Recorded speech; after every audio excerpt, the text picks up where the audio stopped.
This is me शमन अली बालादी।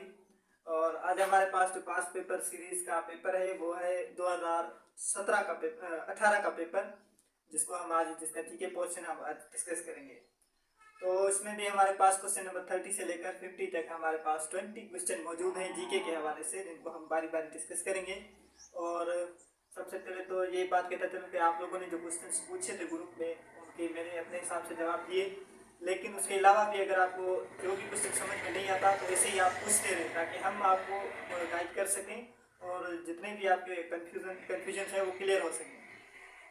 तो आज हमारे पास जो क्वेश्चन है पहला, वो है क्वेश्चन नंबर 31। अल्लाह बेस्टोड प्रॉफिटहुड और हज़रत मोहम्मद सल्लल्लाहु अलैहि वसल्लम एट द एज ऑफ, कि नबी पाक सल्लल्लाहु अलैहि वसल्लम पर जो कौन सी उम्र में जो नबूवत उनको अता हुई अल्लाह पाक की तरफ से, तो वो 40 साल की उम्र में नबी पाक सल्लल्लाहु अलैहि वसल्लम को नबूवत अता हुई। जब आप सल्लल्लाहु अलैहि वसल्लम गार हिरा में जाकर अपने तन्हाई में बैठकर अल्लाह को याद करते थे, इबादत किया करते थे, तो उस वक्त उन पर पहली दफ़ा वही नाज़िल हुई थी हज़रत जिब्राइल अलैहिस्सलाम की तरफ से, और उसके बाद आप सल्लल्लाहु अलैहि वसल्लम को नबूवत का ऐलान हुआ था। उसके बाद हमारे पास question number 32। The largest mosque in the world is, कि दुनिया की सबसे बड़ी मस्जिद जो है वो कौन सी है और वो कहाँ पर है, वो है मस्जिद अल हराम, जो कि आप जानते हैं कि हमारे पास सऊदी अरेबिया में है मस्जिद अल हराम, जो कि दुनिया की सबसे बड़ी मस्जिद है। उसके बाद हमारे पास question number 33। The name of सवार ऑफ हज़रत अली रहमतुल्लाह अलैहि वाज, कि हज़रत अली की जो सवार थी, तलवार थी, उनका नाम क्या था, उसका नाम क्या था।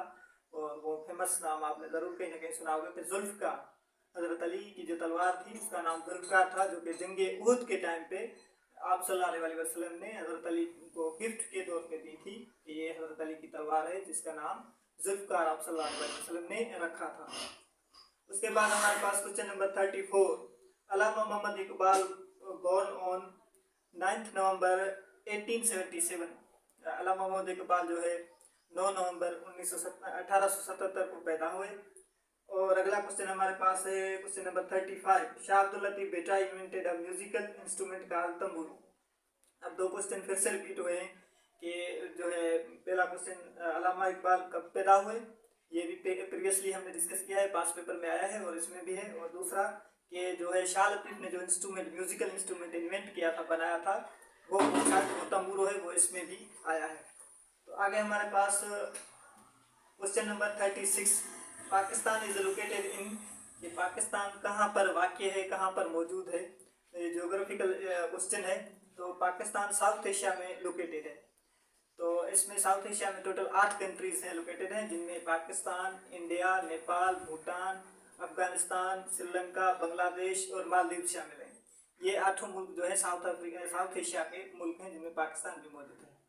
उसके बाद हमारे पास question number 37। Kailash valley is situated in, कि जो कैलाश वैली है, ये पहले भी पास पेपर में हमने क्वेश्चन देखा हुआ है कि मुख्तलिफ वैलीज के हवाले से क्वेश्चन आ रहा है, तो इसमें भी आया है कि कैलाश वैली कहाँ पर मौजूद है, तो वो है चित्राल में, केपीके का इलाका है चित्राल, वहाँ पर।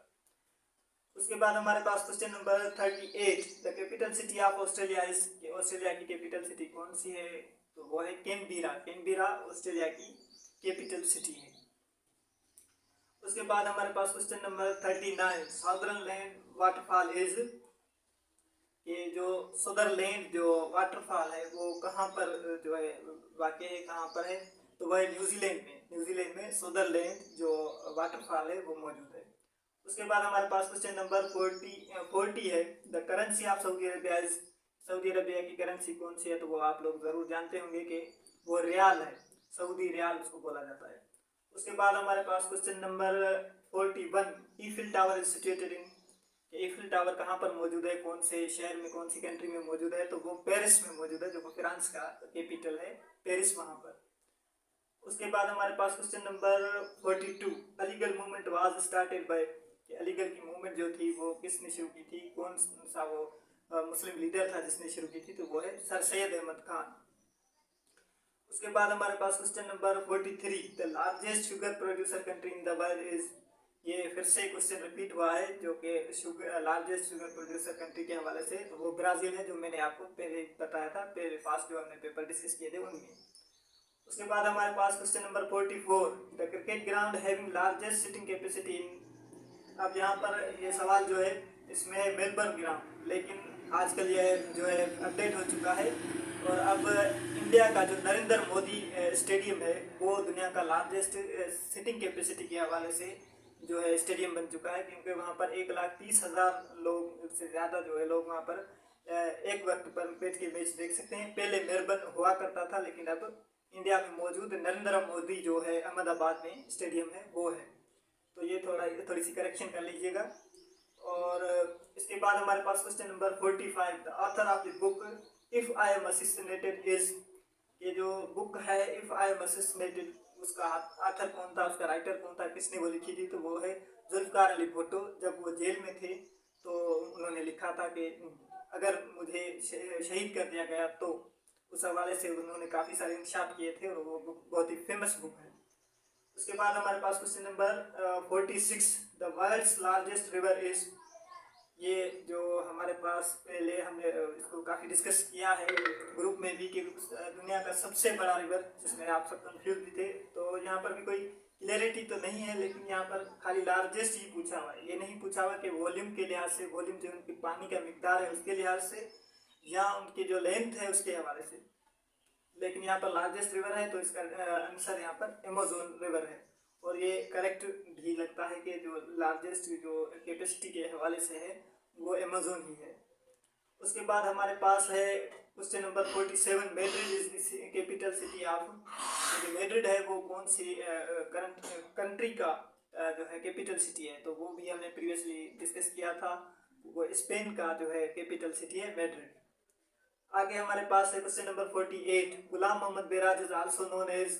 ये जो गुलाम मोहम्मद बेराज है वो उसको दूसरा नाम उसका क्या है, तो वो है कोटड़ी बेराज। ये आपने प्रीवियसली पेपर में भी देखा हुआ है कि जो कोटड़ी बेराज है उसको ही गुलाम मोहम्मद बेराज भी कहा जाता है। क्वेश्चन नंबर 49, शाह जो Risalo was first translated bye, जो कि शाह अब्दुल लतीफ़ भिटाई का अपना लिखा हुआ एक पोइट्री का बुक है, बहुत ही फेमस बुक है और बहुत ही जो है उसमें ओल्डेस्ट सिंधी जो उसमें लिखी हुई है, बहुत ही जो है ख़ास किस्म के उसमें अल्फाज हैं। तो वो फर्स्ट जो ट्रांसलेट हुआ था, किसने जिसको फर्स्ट ट्रांसलेट किया था, तो वो थी एल्सा काजी। एल्सा काजी जो थी अल्लामा आए काजी की जो वाइफ थी, उन्होंने पहली दफ़ा इसको ट्रांसलेट किया था और आगे इसको पहुँचाया था। उसके बाद हमारे पास question number 50, Frank is the name of. के फ्रैंक किस चीज़ का नाम है, तो वो है करेंसी का। फ्रैंक जो है करेंसी का नाम है। तो हमारे पास अब टोटल हमने क्वेश्चन डिस्कस कर लिए। तो इसमें भी अगर आपको कोई क्वेश्चन समझ में नहीं आ रहा और आपको कोई कन्फ्यूजन है तो आप पूछ सकते हैं, हम आपको बिल्कुल रिस्पॉन्स करेंगे और हम आपकी कन्फ्यूजन क्लियर करने की पूरी कोशिश करेंगे। थैंक यू, अल्लाह हाफिज़।